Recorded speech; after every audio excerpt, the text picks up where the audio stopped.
श्री कृष्ण कहते हैं, किसी को दुख देकर मुझसे अपने सुख की इच्छा मत करना। अगर तुम किसी को एक पल का भी सुख देते हो तो अपने दुख की चिंता कभी मत करना। जब दर्द और कड़वी बोली दोनों सहन होने लगे तो समझ लेना जीना आ गया है। कौन क्या कर रहा है, कैसे कर रहा है, क्यों कर रहा है, इन सब से आप जितना दूर रहेंगे उतना ही खुश रहेंगे। हंसते रहो तो दुनिया साथ है, वरना आंसुओं को तो आंखों में भी जगह नहीं मिलती। जीवन में जो होता है वह किसी वजह से होता है, या तो वह आपको कुछ बनाकर जाता है या फिर कुछ सिखाकर। लोग जरा सी बात पर आपको छोड़ देते हैं और भगवान जरा सी प्रार्थना से आपको थाम लेते हैं। कर्मों से डरिए, ईश्वर से नहीं। ईश्वर तो माफ कर देता है मगर कर्म नहीं। यह अटल सत्य है कि जैसे बछड़ा 100 गायों में अपनी माँ को ढूंढ लेता है, उसी प्रकार कर्म अपने कर्ता को आज नहीं तो कल ढूंढ ही लेता है। नीयत साफ और मकसद सही हो तो यकीनन किसी न किसी रूप में ईश्वर भी आपकी मदद करते हैं। जिंदगी में जितना शांत रहोगे अपने आप को उतना ही मजबूत पाओगे, क्योंकि लोहा ठंडा होने पर मजबूत होता है। जिंदगी वो हिसाब है जिसे पीछे जाकर सही नहीं किया जा सकता। इसलिए आज में सुधार करें और पुरानी बातों को अनुभव की तरह इस्तेमाल करें। जिस जिंदगी में उत्साह, लक्ष्य और अनुशासन ना हो उसे जिंदगी जीना नहीं, जिंदगी काटना कहते हैं। कभी कभी आप बिना कुछ गलत किए भी बुरे बन जाते हैं, क्योंकि जैसा लोग चाहते थे आप वैसा नहीं करते। जिस मनुष्य के हृदय में सच्ची मानवता हो उसकी सोच हमेशा यही होगी कि मुझे मिला हुआ दुख किसी को ना मिले और मुझे मिला हुआ सुख सबको मिले। मैंने हंसकर भी देख लिया और रोकर भी देख लिया, किसी को पाकर किसी को खोकर भी देख लिया। ये जान लिया कि जिंदगी वही जी सकता है जिसने अकेले जीना सीख लिया। जिंदगी बहुत कुछ सिखाती है, थोड़ा रुलाती है, थोड़ा हंसाती है। खुद से ज़्यादा किसी पे भरोसा मत करना, क्योंकि अंधेरे में तो परछाई भी साथ छोड़ देती है। अगर कोई आपको सच्चा प्यार करता है तो वह आपको समय जरूर देगा, आपकी हर स्थिति में साथ देगा, हमेशा आपके लिए समर्पित रहेगा, क्योंकि सच्चा प्यार एक दूसरे की खुशियां चाहेगा, आंखों में पानी नहीं। लोहे को कोई नष्ट नहीं कर सकता, बस उसका जंग उसे नष्ट कर सकता है। इसी तरह आदमी को कोई और नहीं बल्कि उसकी सोच ही नष्ट कर सकती है। इसलिए सोच अच्छी रखो, फल अच्छा ही होगा। इतना कमजोर मत बनो कि कोई भी आपको तोड़ सके, बल्कि इतना मजबूत बनो कि आपको तोड़ने वाला खुद ही टूट जाए। दर्द आपको मजबूत बनाता है, डर आपको बहादुर बनाता है, अनुभव आपको सिखा देता है। जिस दिन हम समझ जाएंगे कि सामने वाला गलत नहीं, सिर्फ आपकी सोच हमसे अलग है, उस दिन जीवन में सब दुख दूर हो जाएंगे। क्यों रोते हो? मन का ना होने पर जो लिखा है वही होकर रहेगा। एक रास्ता बंद करने से पहले भगवान 10 रास्ते खोल देते हैं। और याद रखो, जिसका कोई नहीं होता उसका भगवान होता है। मतलब से जुड़े रिश्ते मतलब तक साथ देते हैं, लेकिन दिल से जुड़े रिश्ते आखिरी सांस तक निभाते हैं। अच्छा काम करते रहो, चाहे कोई सम्मान करे या ना करे, क्योंकि सूर्योदय तब भी होता है जब करोड़ों लोग सोए रहते हैं। जीवन में सबसे बड़ी गलती वो है जिस गलती से हम कुछ सीख नहीं पाते। जो व्यक्ति अपने मन को काबू में कर सकता है वह जिंदगी में कुछ भी कर सकता है। इंसान की अच्छाइयों पर सब खामोश रहते हैं, लेकिन चर्चा अगर बुराई पर हो तो गूंगे भी बोल पड़ते हैं। श्री कृष्ण कहते हैं, तुम्हारे बीते हुए कल को तो मैं ठीक नहीं कर सकता, क्योंकि तुम वर्तमान में अगर अच्छा कर्म करोगे तो मैं तुम्हारा आने वाला कल जरूर उजागर करूंगा।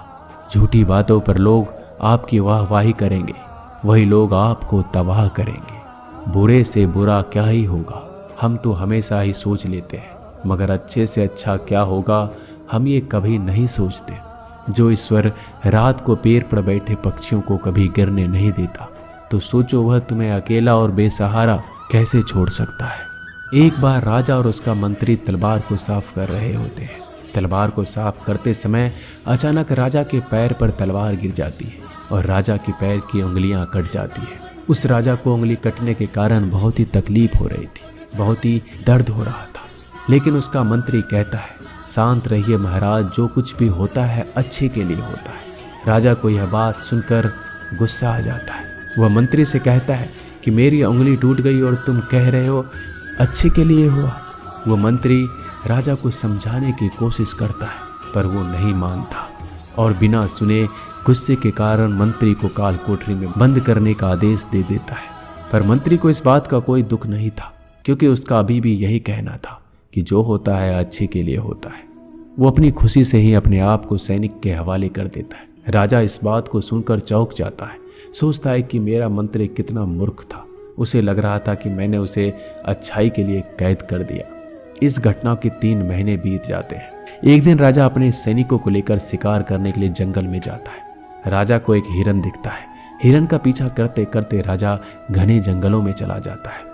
वह हिरन को पकड़ नहीं पाता और जंगलों में खो जाता है। वो बाहर आने के लिए रास्ता ढूंढता है लेकिन रास्ता उसे नहीं मिलता। तभी कुछ आदिवासी लोग उसे घेर लेते हैं। उन लोगों को पता नहीं था कि वह राजा है। वो लोग अपने देवता को बलि चढ़ाने के लिए एक इंसान को ढूंढ रहे थे। आदिवासी लोग राजा को पकड़कर अपने इलाके में ले जाते हैं। राजा उनको बार बार समझाने की कोशिश करते हैं लेकिन वो लोग कुछ भी नहीं समझ रहे थे। वो लोग खुशी से नाचते हैं और राजा को नहलाकर बलि चढ़ाने के लिए उनको कपड़ा पहनाते हैं। अब राजा को लगता है कि वो मरने वाला है।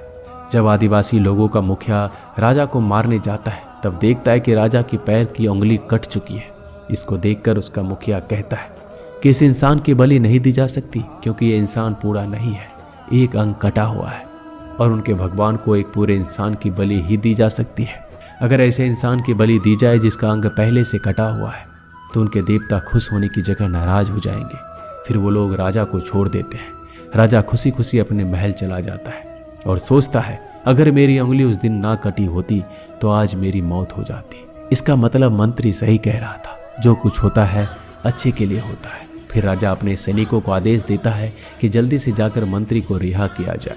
फिर राजा मंत्री को अपना पद वापस देते हैं और पूछते हैं, मंत्री उस दिन मेरी उंगली कट गई, मेरे लिए अच्छा हुआ, मैं मान गया, लेकिन तुम जेल में हो, इससे तुम्हारा क्या अच्छा हुआ। मंत्री खुशी खुशी राजा से कहता है, महाराज आप शिकार के लिए जाते तो आपके साथ मुझे भी आना पड़ता और अगर मैं आपके साथ जाता तो वो लोग मुझे मार देते। मंत्री की बात सुनकर राजा को समझ आता है कि जो भी हमारे जीवन में होता है वो अच्छे के लिए होता है। अगर हम अपने जीवन में देखें तो हमारे जीवन में भी कुछ मुश्किलें आती हैं, हम उनका सामना नहीं करते, हम उनको ही दोष देते हैं। ये मुश्किलें हमें आगे बढ़ाने और मजबूत कराने के लिए ही आती हैं। हमें हर मुश्किलों को सकारात्मक तरीके से देखना चाहिए क्योंकि हर चीज़ कुछ ना कुछ सिखाकर ही जाती है।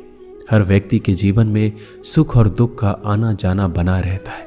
अगर भगवान तुमसे इंतजार करवा रहे हैं तो तैयार रहना, वो उनसे कहीं ज़्यादा देने वाले हैं जितना तुमने मांगा है। मत सोच इतना जिंदगी के बारे में, जिसने जिंदगी दी है उसने भी तो कुछ सोचा होगा। बेवजह ही नहीं होती लोगों से मुलाकात, किसी से सबक मिलता है तो किसी से ज्ञान। दोस्तों आशा करते हैं कि ये वीडियो आपको पसंद आई होगी। मिलते हैं जल्दी नए ज्ञानवर्धक वीडियो के साथ। धन्यवाद।